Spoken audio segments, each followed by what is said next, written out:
Nós já falamos do homem mais perverso de todos os tempos. Agora, o maior mago dogmático da Idade Média e também o cara que fundou a confraria celta. O nome dele é Johannes Trithemius e eu vou contar hoje a sua história.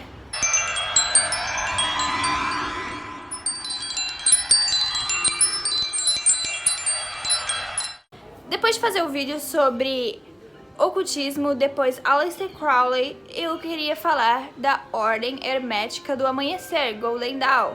Porém, existe uma peça-chave que ambos, Golden Dawn e Aleister Crowley, seguiam, que era Trithemius. Ele teve vários nomes que eu vou deixar aqui e vamos chamar ele de Trithemius, que é mais fácil. Se a pronúncia estiver errada, desculpa porque estou falando em francês. Se for isso, é isso, porém ele era lá da Alemanha, ok? Então, vou falar dele porque aí depois falaremos sobre a Cabala, que poderemos falar sobre Golden Dawn, que depois poderemos falar sobre Telema, porque um puxa o outro. Se eu falar de um sem falar do outro, vai ficar confuso, certo? Então, vamos à história de Trithemius. O primeiro grande feito de Trithemius foi na sua vida escolar, foi quando ele engajou seus estudos e conseguiu desenvolver uma ordem iniciática chamada Confraria Celta. Lá eles estudavam numerologia, estudavam matemática e alquimia, e eles tinham conceitos gregos, herméticos e cristãos. Isso não vai fazer muito sentido, não vai fazer muita importância na vida dele, mas depois vamos conseguir linkar com várias coisas que temos nas ordens posteriores.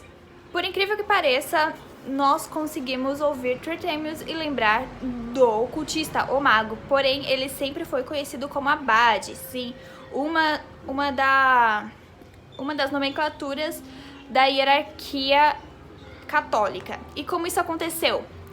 Quando ele tinha 20 anos, ele estava viajando e numa nevasca ele teve que parar num mosteiro. Esse mosteiro ele prestava ajuda em tempos de nevasca para viajantes, dando de comer, dando um lugar para dormir, até que a nevasca passava. Depois da nevasca, Trithemius simplesmente resolveu continuar no mosteiro de San Martin. Foram nesses dias de nevasca que ele percebeu que ele queria seguir o caminho eclesiástico e ele não sumiu. Ele disse que, gente, vou ficar por aqui, e lá ele resolveu seguir a carreira eclesiástica. Trithemius era um cara extremamente inteligente e depois de iniciado monge, ele foi subindo na hierarquia extremamente rápido e se tornou abade com apenas 1 ano. A votação surgiu muitas controvérsias porque um amigo dele talvez tivesse facilitado essa virada dele em abade, mas provavelmente isso aconteceria mais cedo ou mais tarde. Ele era um bibliógrafo, ele agregou muito naquele mosteiro e ele ficou marcado por fazer crescer, ajudar tanto na biblioteca quanto em doações. Ficou um lugar muito próspero pela inteligência e as coisas que ele atribuiu a esse local. Porém, aí que as coisas começam, depois que ele se torna abade e tem acesso a toda aquele acervo de livros e conhecimentos. Já em uma posição de grande poder, Trithemius se tornou conselheiro de Maxiliano e fez ele conversar com a esposa já morta. Isso já era o suficiente para pensarmos, ok, ele sabe demais, mas com seu poder ele foi conseguindo ter acesso a muitos livros que a muitos não eram expostos. E de lá ele criou a teoria de que existia uma maneira não só de persuadir, mas como de manipular com palavras de longe, com telepatia, alguma coisa similar, e que se algum governo tivesse o conhecimento dessa prática, teria o mais eficiente poder de espionagem do mundo. Trithemius ele era muito admirado, mas ele não era muito amado pelas pessoas que o cercavam, já que ele sempre estava lendo livros misteriosos e falando sobre magias ocultas, magias negras, e muitos acusaram ele naquela época da Inquisição de bruxaria. Porém, ele sempre atestou que ele lia aquelas coisas para combatê-las, sabe? Quanto mais eu aprendo, mais eu evito. E foi isso que ele levou por grande parte da sua vida enquanto ele escrevia. Ele era uma pessoa que não gostava de impressões, ele gostava de manuscritos, porque neles passavam mais verdades e não tinha como manipular o que era escrito. Esse era o pensamento dele. E foi então, com 30 anos, que ele começou a desenvolver a sua obra, que seria deixada para a humanidade até os dias de hoje e que daria conteúdo para tantas ordens iniciáticas como há hoje em dia, como houveram. E se chama Steganografia, que seriam uma coletânea de 8 livros e cada uma falaria sobre um determinado assunto, todos deles iniciando a criptografia. E vamos abrir um adendo para isso. Steganografia é o ato, não sei se vocês já assistiram O Segredo, aquele Código da Vinci, que tá escrito, mas nós não entendemos. Criptografia é aquela coisa assim, nós sabemos que aqui tem um código, a gente não enxerga. E steganografia é o ato de você ler sem saber que existe uma mensagem oculta. E ele acreditava que ele poderia fazer aquilo, tanto que ele ele criou mais de 340 alfabetos com 24 letras cada, e que assim ele poderia criar várias mensagens sem que outras pessoas o acusassem de estar passando outras mensagens. Ou seja, o livro era sobre isso, só que falava sobre outra coisa, que apenas iniciados na confraria celta, talvez, teriam acesso. E esses livros teriam chaves, que depois vamos falar sobre isso, que ensinaria você como, adivinhar o que está escrito. É praticamente isso. E foi antes de terminar a sua grande obra da sua vida inteira, Steganografia, ele enviou uma carta ao seu amigo falando um pouco sobre o que tinha cada capítulo. Era um resumo sobre todos os seus... toda a sua coletânea, e ele disse que a última, que seria a menor dela, teria 100 capítulos. Imaginem o tanto de conteúdo que tinha naquele lugar. Porém, não foi para a mão do amigo dele, porque ele infelizmente faleceu antes de ter essa carta em mãos. E foi parar em mãos erradas, nas mãos dos discípulos, das pessoas em volta, que muitas delas transcreveram a carta e passaram como quiseram, ainda contra Artemius vivo. E, bom, vou ler um pouco para vocês. Posso lhes assegurar que essa obra, na qual ensino muitos segredos e mistérios pouco conhecidos, parecerá a todos, inclusive aos mais ignorantes, que contém coisas admiráveis e incríveis sobre-humanas. Haja vista que ninguém escreveu ou falou delas antes de mim.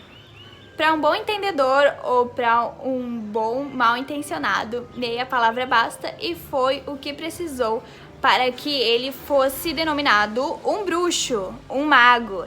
Esse cara, ele está mexendo com o diabo.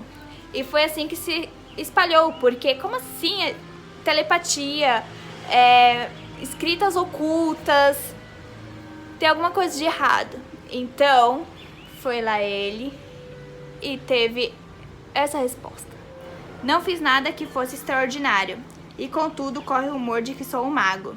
Li a maioria dos livros dos magos para não imitá-los, e sim com o propósito de um dia refutar suas malíssimas superstições. E o que ele quis dizer? Ele quis dizer que ele era o quê? Um medroso com medo de ir para a fogueira. Por isso que ele falou assim, olha gente, eu sou uma pessoa extremamente religiosa e eu estou aqui para desmentir esses magos todos. Mas para isso eu preciso aprender todos os jeitos de fazer magia para falar que não funciona. Foi exatamente isso que ele fez. Embora ainda tivesse ficado a dúvida se ele era realmente um cara extremamente religioso e realmente as suas palavras faziam sentido, ou se eles estavam enganando a todos e só aqueles iniciados entenderiam as suas reais palavras, como ele mesmo dissera na sua coletânea desses livros. Muitos ainda diziam que ele tinha poderes de alquimia, que conseguia a fórmula do ouro e também a fórmula da pedra filosofal. E foi nisso que ele conseguiu alguns adeptos, que ele foi mestre. Fausto Paracelso e o famoso Agripa, que são os magos de Praga, que foram muito conhecidos nessa época. E talvez esses fossem os maiores rumores de que ele estava enganando a Igreja Católica e, enfim, ensinando a alta magia para esses magos, conforme ele ia negando, mas ensinando. E talvez fosse por isso que as pessoas não acreditassem que ele era um cara da religião, porque ele era mentor de magos, mas não era mago. Deu pra entender? Depois de se defender de todas essas acusações, a igreja colocou um ponto final nisso e disse que ele era um abade. Ele não era um mago e assim foi resolvido. Todas as suas publicações não foram impressas porque ele não acreditava nisso, como eu tinha dito. Em 1516 ele veio a falecer na tranquilidade da sua casa na Alemanha. E o que vem depois? Bom, em 1609 a sua coletânea de estenografia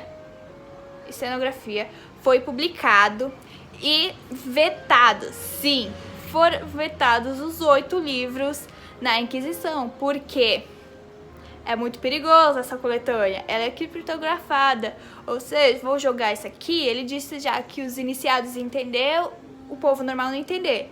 Então, se ele acha que enganou a gente durante a vida dele, não vai enganar em morte. Então, eles vetaram todos esses livros. Os livros que caíram em mãos erradas foram jogados ao vento. Sabe o que aconteceu? Queimaram. Exato. E em 2 anos depois, em 1608, eles não tinham desistido.